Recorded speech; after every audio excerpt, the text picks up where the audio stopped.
여러분 안녕하십니까, 진성호입니다. 대통령 선거는 끝났습니다. 승자는 윤석열이고 패자는 이재명이었습니다. 자, 선거가 끝난 뒤 각종 분석들이 나오고 있습니다만 신동아가 이 이미지 분석을 했습니다. 과거 이명박 전 대통령과 문재인 대통령의 컨설팅을 했다는 한 여성 이미지 컨설턴트라고 해야겠습니다. 분석을 내놨는데 상당히 흥미롭습니다. 물론 선거가 끝났기 때문에 누구나 쉽게 말할 수도 있습니다. 그렇지만 이명박 전 대통령의 이 옷차림, 이걸 컨설팅하고 또 문재인 대통령도 직접 했다고 합니다. 그렇기 때문에 왜 그러면 이재명 후보는 이미지가 변했을까? 윤석열 당선인은 언제부터 이미지가 좋았을까? 그 결정적 순간을 이야기합니다. 왜 그랬을까요? 자, 이 이미지 컨설팅을 담당한 이미지 평론가는 윤혜미 씨입니다.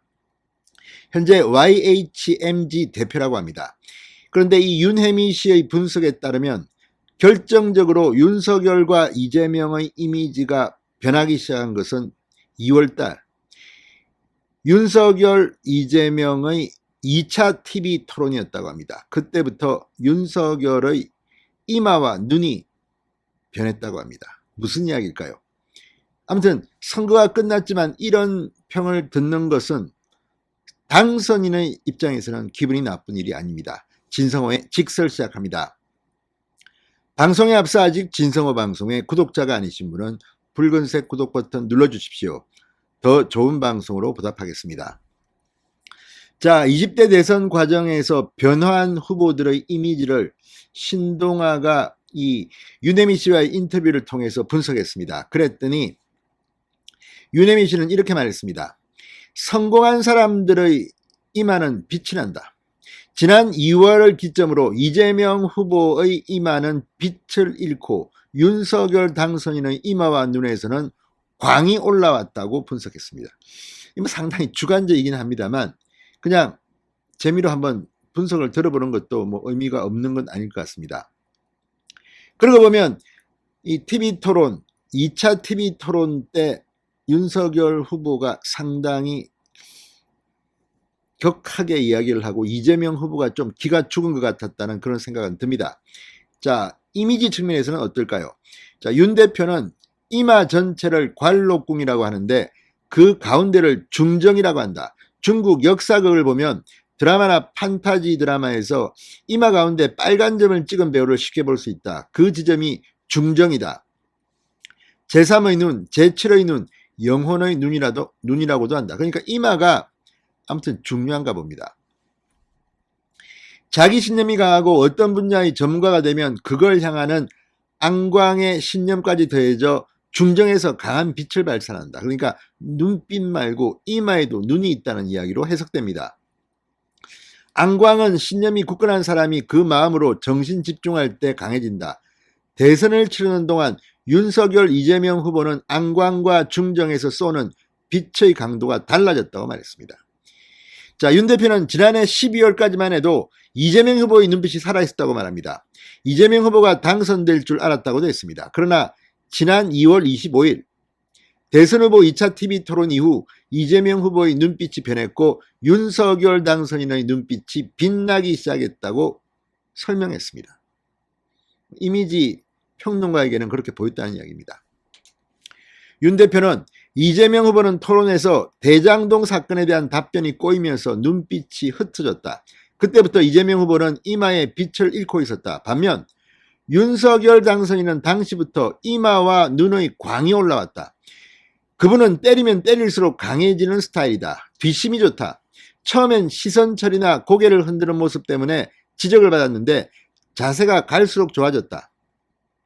습관이 몸에 배면 고치기가 쉽지 않다. 윤석열 후보의 변화는 정말 놀라울 정도다. 적응력이 뛰어나다. 그래서 지금 윤석열의 학습 능력에 대한 이야기를 많이 합니다.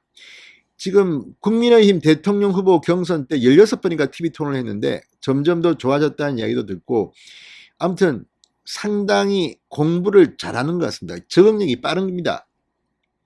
자, 당시 2차 토론, TV 토론입니다.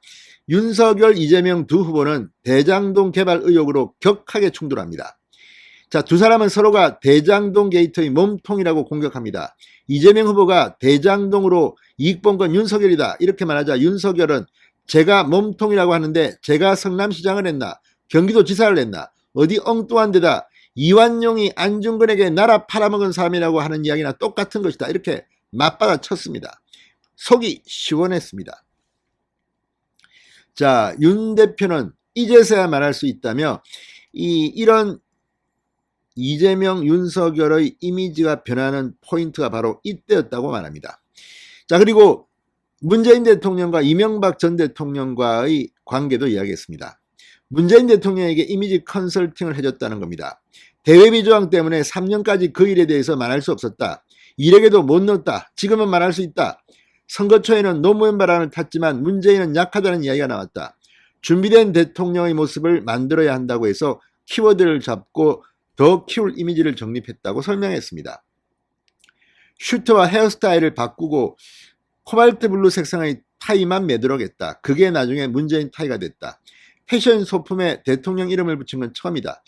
아무튼 뭐 이런 식으로 문재인 대통령의 이미지 컨설팅을 한 것 같습니다. 이명박 전 대통령 때도 스타일링을 점검하는 일을 했다고 합니다. 이명박 전 대통령은 외부에 비치는 이미지와 달리 굉장히 유머러스하고 사람을 넉넉하게 품는 분이었다. 이명박 전 대통령에게는 헤어, 메이크업, 패션 등을 전담하는 스타일리스트 팀이 있었다. 팀원이 6명이었다. 나는 그분들이 일을 잘하는지 평가하는 일을 했다. 스타일링을 적합하게 하는지, 문제가 있으면 어떻게 해결해야 하는지를 꼼꼼하게 살폈다. 나를 포함해 외부에 10명으로 구성된 감수단을 두고 연간 리포트를 제출하게 했다.